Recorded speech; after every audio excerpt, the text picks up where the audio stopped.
अपूर्णांक किंवा फ्रॅक्शन म्हणजे काय हे आपल्याला कळालेलं आहे.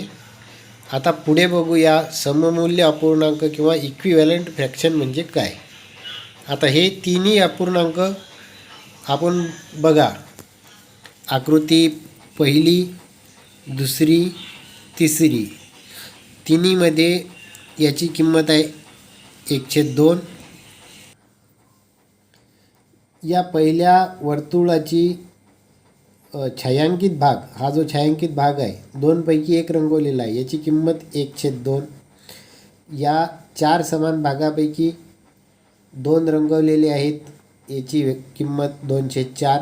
आणि याच्यामध्ये 8 पैकी हे 4 भाग छायांकित केलेले आहेत, याची किंमत आहे, म्हणजे हा अपूर्णांक आहे 4/8. म्हणजे हा आता हे तिन्ही वर्तुळं, तिन्ही सर्कल हे एकाच आकाराचे आहेत, हे तिन्ही all the 3 circles are having same size. एकाच आकाराचे हे तिन्ही वर्तुळं आहेत. आता याच्यामध्ये याचा 50% या वर्तुळाचा जर आपण विचार केला तर या वर्तुळाचा अर्धा भाग हा छायांकित केलेला आहे, याचासुद्धा अर्धा भाग छायांकित केलेला आहे, याचासुद्धा अर्धा भाग छायांकित केलेला आहे. जर छायांकित केलेल्या भागाचा जर आपण विचार केला तर इथेसुद्धा वर्तुळाचा अर्धा भाग छायांकित केलेला आहे, इथंही वर्तुळाचा अर्धा भाग छायांकित केलेला आहे, इथेही वर्तुळाचा अर्धाच भाग छायांकित केलेला आहे. परंतु इथं अपूर्णांक आहे हा 1/2, इथं 2/4, इथं 4/8. आणि म्हणून मग आपल्या लक्षात येईल की या ठिकाणी हा जो अपूर्णांक आहे 1/2, म्हणजे छायांकित भाग जेवढा, हा जो 1/2 हा जो अपूर्णांक आहे 1/2, हा जो छायांकित भाग जो दर्शवतो तो 2/4 हा जो अपूर्णांक आहे तो तेवढाच छायांकित भाग दर्शवतो. आणि 4/8 म्हणजे 4/8 हा जो अपूर्णांक फ्रॅक्शन आहे हा सुद्धा तेवढाच भाग छायांकित असलेला आहे आणि तेवढाच छायांकित भाग हा दर्शवतो. मग यावरून लक्षात येईल, हे जरी फ्रॅक्शन म्हणजे अपूर्णांक हे वेगवेगळे जरी दिसत असले तरी याची किंमत मात्र एकच आहे. इथे पण तेवढाच भाग रंगवलेला आहे, इथेही तेवढाच भाग रंगवलेला आहे, इथेही तेवढाच भाग रंगवलेला आहे. याच्यावरून लक्षात येते की 1/2 1/2 फ्रॅक्शन इज इक्विव्हॅलंट टू 2/4 आणि हा सुद्धा 2/4 इज इक्विव्हॅलंट टू 4/8. आणि म्हणून यांना म्हटले जाते इक्विव्हॅलंट फ्रॅक्शन्स, म्हणजेच सममूल्य अपूर्णांक. इक्विव्हॅलंट म्हणजे हॅविंग इक्वल व्हॅल्यू, ज्या फ्रॅक्शनची व्हॅल्यू ही इक्वल आहे असे इक्विव्हॅलंट फ्रॅक्शन. मराठीमध्ये समान मूल्य असलेले अपूर्णांक. समान मूल्य, याचं मूल्य याच्याशी समान, याचं मूल्य याच्याशी समान, समान मूल्य असणारे अपूर्णांक, fractions having equal values are known as equivalent fractions. समान मूल्य असलेल्या अपूर्णांकांना सममूल्य अपूर्णांक असे म्हणतात. आता बघा, हे मिळवता कसे येतील की 1/2 हा जो फ्रॅक्शन आहे ह्या 2/4शी इक्विव्हॅलंट करण्यासाठी आपल्याला काय करायला लागेल, याला गुणाकार करायला लागेल. गुणाकार याचा न्यूमरेटरशी ज्या संख्येने गुणाकार केला नॉन झिरो नंबरने, डिनॉमिनेटरशी सुद्धा त्याच नॉन झिरो नंबरने गुणाकार करावा लागतो, असा नियम आहे. न्यूमरेटरशी ज्या संख्येने गुणाकार केला नॉन झिरो नंबर, त्याच नॉन झिरो नंबरने डिनॉमिनेटरशी गुणाकार करायचा. त्यानंतर आपल्यास सममूल्य अपूर्णांक मिळतो. इथे जर बघितलं 1 × 2 1 × 2 is equal to 2, 2 × 2 is equal to 4. असे केल्यानंतर आपल्याला 2/4 हा इक्विव्हॅलंट फ्रॅक्शन मिळतो. आता 2/4 हा जो इक्विव्हॅलंट फ्रॅक्शन आहे याच्यापासून आपल्याला 4/8 हा जर फ्रॅक्शन मिळवायचा असेल तर आपल्याला काय करायला लागेल, 4 डिनॉमिनेटर 8 येण्यासाठी 4 मल्टिप्लाइड बाय 2, तसेच numerator 2 multiplied by 2. 2 into 2, 2 multiplied by 2 multiplied by 2 is 4. 4 multiplied by 2 is equal to 8. अशा प्रकारे हा आपल्याला अपूर्णांक मिळतो. अशा प्रकारे सममूल्य अपूर्णांक मिळवण्यासाठी न्यूमरेटरशी ज्या संख्येने गुणाकार केला त्याच संख्येने डिनॉमिनेटरशी सुद्धा त्याच संख्येने गुणाकार करायचा. आणि याशिवाय इक्विव्हॅलंट फ्रॅक्शन मिळवण्यासाठी भागाकारही करू शकतो. फक्त ह्या संख्या ज्या आहेत ह्या नॉन झिरो असल्या पाहिजेत, म्हणजे शून्येतर संख्या असल्या पाहिजेत. Non zero number should be multiplied or non-zero number म्हणजेच the number with which we are dividing the numerator or denominator should be same or should be non-zero number. हा याचा नियम आहे. पुस्तकात बघूया. When the numerator and the denominator of a fraction, numerator and denominator of a fraction are multiplied by the same non-zero number, are multiplied with by the same non-zero number. तोच number non zero असला पाहिजे, same असला पाहिजे, ज्याने आपण numerator आणि डिनॉमिनेटरला multiply किंवा डिवाइड करतो. We get a fraction that is equivalent to the given fraction. म्हणजे इथं मल्टिप्लायबद्दल बोललेलं आहे, डिव्हिजनबद्दल दुसऱ्या रूलमध्ये दिलेलं आहे. बघा, when the numerator and denominator of a fraction are multiplied by the same non zero number we get the fraction that is equivalent to the given fraction. अशा प्रकारे आपण न्यूमरेटरला आणि डिनॉमिनेटरला ज्या नॉन झिरो नंबरने मल्टिप्लाय केलेला आहे त्यानंतर आपल्याला इक्विव्हॅलंट फ्रॅक्शन आपल्याला मिळतो. पुढे डिव्हिजनचा रूल बघा. If the numerator and denominator have a common divisor then the fraction we get on dividing them by that divisor is equivalent to the given fraction. म्हणजे ज्या न्यूमरेटर आणि डिनॉमिनेटरला हे बघूया आपण. बघा, समान आकाराच्या आकृत्या आहेत. या आकृतीमध्ये फ्रॅक्शन किती दिले दाखवलेलं आहे तर 4/6. 4/6 हा फ्रॅक्शन इथं दर्शवलेला आहे. म्हणजे कलर केलेले बॉक्सेस याबद्दल 4/6 हा फ्रॅक्शन आहे. इथं कलर्ड जो पार्ट आहे त्याबद्दल इथं फ्रॅक्शन येईल 2/3. तर आता याला 4/6 पासून 2/3 हा पार्ट इथे आलेला आहे. आता या रूलच्या आधारे आपण बघूया. If the numerator and denominator have a common divisor जर असला न्यूमरेटर आणि डिनॉमिनेटरला, म्हणजे याच्यापासून आपल्याला हा मिळवायचा असेल तर याला कॉमन डिवायझर पाहिजे. म्हणजे 4 न्यूमरेटर तर इथं 2 न्यूमरेटर आहे. 4 न्यूमरेटरपासून 2 न्यूमरेटर करण्यासाठी आपल्याला याला डिवाईड करायला लागेल. डिवाइड दिस न्यूमरेटर बाय 2 आणि याला जर डिवाइड केलं 2ने तर यालासुद्धा डिवाइड करावं लागेल 2ने. म्हणजे if the numerator is divided by 2 denominator will have also to be divided by 2. म्हणजे 4ला 2ने जर भागलं तर 6ला पण 2नेच भागावं लागेल. आणि यानुसार आपल्याला काय मिळेल तर 2ने 4ला भागल्यानंतर 2 आणि 6ला 2ने 6ला भागल्यानंतर सुद्धा येतील 3. म्हणजे हाच जो फ्रॅक्शन आहे हा आपल्याला इथे मिळतो. म्हणजे हा जो दुसरा रूल की ज्या न्यूमरेटर आणि डिनॉमिनेटरला तुम्ही सेम नॉन झिरो नंबरने डिवाइड करू शकता त्यानंतर तुम्हाला इक्विव्हॅलंट फ्रॅक्शन मिळेल. दुसरं आणखी एक उदाहरण बघूया. या उदाहरणामध्ये बघा, आता दोन्ही फिगर ह्या सेम आकाराचे आहेत. Both figures are having the same size आणि याच्यामध्ये ग्रीन कलर्ड पार्ट दाखवणारा जो फ्रॅक्शन आहे तो आहे 4/8. आणि यामध्ये ग्रीन भाग दाखवणारा जो फ्रॅक्शन आहे तो 2/4 आहे.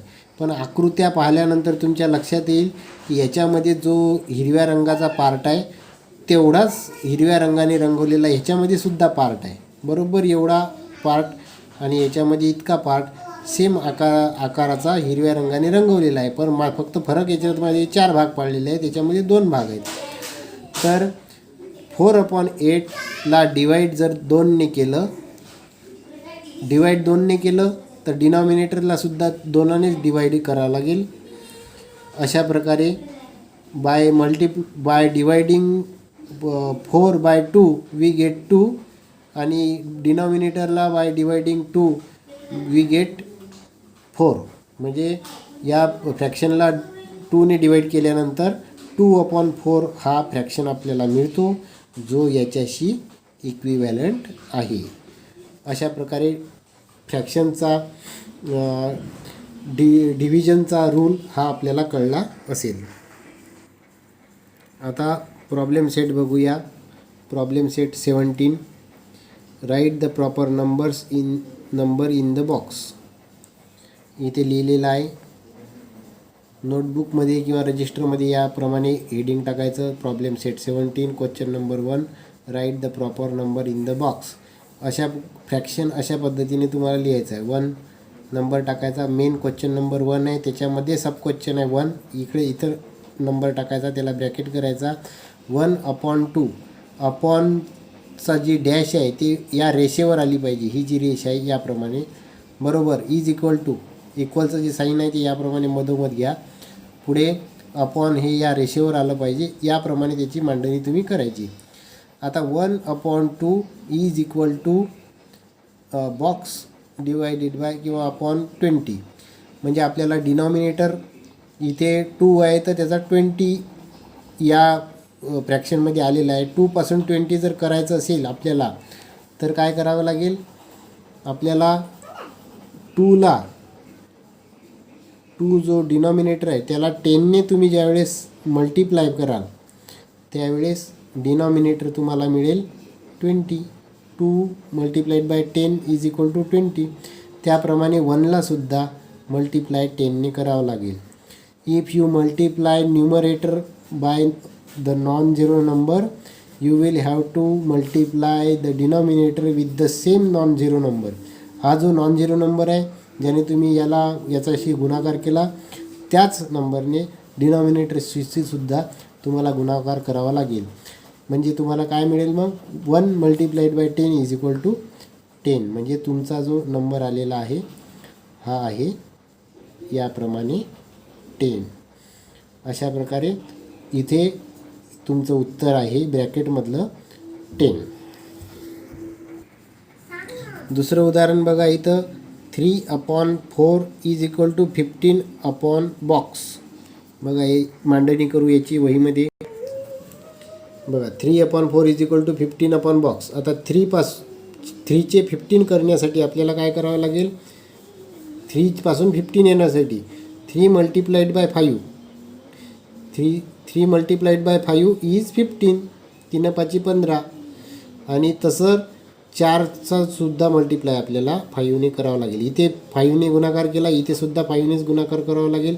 तुम्हाला इथे 15 आलेले आहेतच. तर इथं 4 मल्टिप्लाइड बाय 5 4 5 20. याप्रमाणे इथं आपलं ॲन्सर हे 20 आलेलं आहे. पुढे आता एक डिव्हिजनचं एक उदाहरण आहे ते तुम्हाला सांगतो. याच्यामध्ये हे उदाहरण तुम्हाला सांगतो. 5th बघा. 14/26 is equal to box upon 13. इथं बॉक्सची व्हॅल्यू तुम्हाला काढायची आहे. आता 26चे 13 येण्यासाठी 26ला डिवाईड जर तुम्ही 2ने केले तर 13 येतं उत्तर. हे तुमच्या लक्षात येईल. यानुसार 26ला जर 2ने डिवाईड केलं तर 14ला सुद्धा 2ने डिवाईड करावं लागेल. म्हणून तुम्हाला या ठिकाणी 14 divided by 2 upon 26 divided by 2 is equal to, आता हे इथे तर उत्तर याचं आलेलं आहे 26 डिवायडेड बाय 2 इज 13. तर 14ला जर 2ने डिवाईड तुम्ही केलं तर त्याचं ॲन्सर येईल तुम्हाला 7. म्हणजे आपल्या बॉक्समध्ये ॲन्सर आलेला आहे 7. यानुसार हे तुम्ही सर्व 8ही उदाहरणं क्वेश्चन नंबर 1मधले जे सब क्वेश्चन आहेत हे तुम्ही करायचे आहेत. पुढे बघा, second, find an equivalent fraction with denominator 18 for each of the following fraction. Denominator 18 असलेला फ्रॅक्शन तुम्हाला, डिनॉमिनेटर 18शी इक्विव्हॅलंट असणारा याच्याशी फ्रॅक्शन तुम्हाला शोधायचा आहे. म्हणजे या 1/2 या फ्रॅक्शनशी इक्विव्हॅलंट होणारा असा फ्रॅक्शन ज्याचा डिनॉमिनेटर हा 18 आहे असा तुम्हाला शोधायचा आहे. बघा, म्हणजे 1/2 हा तुमचा फ्रॅक्शन आहे, याच्याशी इक्विव्हॅलंट होणारा पण डिनॉमिनेटर 18 असणारा. म्हणजे आता बघा, 1/2शी इक्विव्हॅलंट असणारा आणि डिनॉमिनेटर त्याचा किती आहे 18. तर हा फ्रॅक्शन तुम्हाला शोधायचा आहे. म्हणजे इथली व्हॅल्यू तुम्हाला काढायची आहे. आता ही काढण्यासाठी पुन्हा तुम्ही अशा पद्धतीने 1/2 इज इक्वल टू, आता 2 सोबत 2 डिनॉमिनेटर आहेतचा 18 डिनॉमिनेटर येण्यासाठी तुम्हाला याला मल्टिप्लाय कशाला करायचं होतं 9ने. तर 1ला सुद्धा तुम्हाला 9ने मल्टिप्लाय करावं लागेल. यानुसार 2 multiplied bye 9 is 18, 1 multiplied bye 9 is 9. तर हा तुमचा फ्रॅक्शन तयार झालेला आहे ज्याचा न्यूमरेटर हा 9 आहे पहिल्याचा. याप्रमाणे हे 2/3, 4/6 ही उदाहरणं तुम्ही यानुसार सोडवायची आहेत. याप्रमाणे पुढील उदाहरणं तुम्ही करायची आहेत. पुढचं उदाहरण बघा, find an equivalent fraction with denominator 5 for each of the following fraction. For each of the following fraction याच्याशी 6/15शी इक्विव्हॅलंट फ्रॅक्शन तुम्हाला पाहायचं आहे ज्याचा डिनॉमिनेटर 5 असेल. पुन्हा 10/25चा इक्विव्हॅलंट फ्रॅक्शन शोधायचा ज्याचा डिनॉमिनेटर 5 असेल. बघूया, बघा, find an equivalent fraction. Equivalent fraction with the denominator 5, with the denominator 5 which should be equivalent to 6/15. या 6/15 या फ्रॅक्शनची इक्विव्हॅलंट असा फ्रॅक्शन ज्याचा डिनॉमिनेटर आहे 5 असा शोधायचा आहे. आता या ठिकाणी 15 डिनॉमिनेटर 5 येण्यासाठी आपल्याला काय करावं लागेल, 15 पासूनचा डिनॉमिनेटर 5 येण्यासाठी 15ला कशाने डिवाईड केलं म्हणजे 5 येईल. तर 3ने जर तुम्ही डिवाईड केलं 15ला तर 5 हे उत्तर येईल, हे तुमच्या लक्षात येईल. तर 15ला जर डिवाईड 3ने कराल तर 6ला सुद्धा तुम्हाला डिवाईड 3नेच करावे लागेल. आणि 6ला डिवाईड 3ने केल्यानंतर इथे तुमचं उत्तर येईल 2. Answer will be 2. अशा प्रकारे 6/15 याच्याशी इक्विव्हॅलंट फ्रॅक्शन तुम्हाला 2/5 हा मिळालेला आहे. याप्रमाणे हे पहिलं उदाहरण आहे 6/15. यानुसार 10/25, 12/30 असं तुम्ही करायचं. पुढे, from the fraction given below pair of the equivalent fraction. म्हणजे तुम्हाला पेअर शोधायचे आहेत, जोड्या शोधायच्या आहेत. इक्विव्हॅलंट फ्रॅक्शनच्या पेअर तुम्हाला शोधायच्या आहेत. म्हणजे याच्यामध्ये इक्विव्हॅलंट फ्रॅक्शनच्या जोड्या कुठल्या कुठल्या आहेत ह्या तुम्ही शोधायच्या आहेत याच्यामधून. पुढे 5वा प्रश्न आहे, find the equivalent fractions for each of the following fractions. याच्यामध्ये तुम्हाला दोन सममूल्य अपूर्णांक तयार करायचे आहेत. प्रत्येक अपूर्णांकापासून from each of the fraction तुम्हाला 2 इक्विव्हॅलंट फ्रॅक्शन तयार करा. 7/9 याच्याशी इक्विव्हॅलंट असणारे 2 फ्रॅक्शन तयार करा. 4/5 याच्याशी इक्विव्हॅलंट असणारे 2 फ्रॅक्शन तयार करा. 3/11 याच्याशी इक्विव्हॅलंट असणारे 2 फ्रॅक्शन तुम्ही तयार करायचे आहेत. याप्रमाणे तुम्ही प्रॉब्लेम सेट 17 सोडवायचा आहे. या संदर्भात काही अडचणी असल्यास आपल्या व्हॉट्सअप ग्रुपवर आपण विचारायचे आहेत. समोरचे अपडेट येण्यासाठी तुम्ही आपल्या चॅनलला सबस्क्राईब करून घ्या, जेणेकरून समोरचे येणारे व्हिडिओ तुम्हाला मिळतील. व्हिडिओला लाईकसुद्धा करा. धन्यवाद.